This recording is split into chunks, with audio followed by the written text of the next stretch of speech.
বলেছি, তুমি তোমার স্বামীকে ছোট করে বড় হতে পারবে না। There is no option. ধরো যে স্ত্রী, তুমি যদি তাকে ছোট করো, তাহলে ওই ছোট মানুষটার স্ত্রী তো তুমি, যে কিনা কাপুরুষ, যার স্ত্রী তাকে যেখানে সেখানে তুচ্ছ করে। চুপ করো, কি বোঝো তুমি? তুমি কথা বলবো না? আমি বলতেছি। তোমাকে কথা বলতে কে বলছে? তুমি এটা পারো না, সেটা পারো না, কিনতে পারো না, তোমার কিনা ঠিক নাই, বেশি দাম নিয়ে গেছে, পচা জিনিস আসছে। So so so so so so so so তুমি চেষ্টা করবা তোমার স্বামীকে যথাসম্মান দিতে। জানি তার ভুল আছে, বাট তার গোপনীয়তা ও দুর্বলতা তুমি প্রকাশ করবা না। খবরদার, তুমি কখনো এমন ব্যবহার করবা না যে সে তোমার চোখে পড়ে যায়।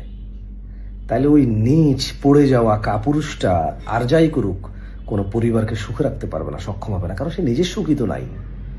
তার নিজের ইজ্জত সম্মানিত কোথাও সে টিকাইতে পারে না।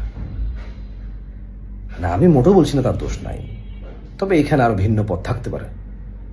আর আমি ওই ছোট ভাই তোমাকে বলি, তুমি তোমার স্ত্রী ওর যত্ন না নিয়ে, ওকে অবহেলা করে, তুচ্ছ করে, ওর মান সম্মানের খেয়াল না করে, ওর আবেগ অনুভূতির খেয়াল না করে তুমি নিজে যত্নে থাকতে পারবা না। আল্লাহ সুবহানাহু ওয়া তাআলা ওকে বানাইছে তোমার শান্তির জন্য। তুমি যদি এইটাকে বাদ দিয়ে অন্য কোথাও শান্তি খোঁজো, তুমি শান্তি পাবা না।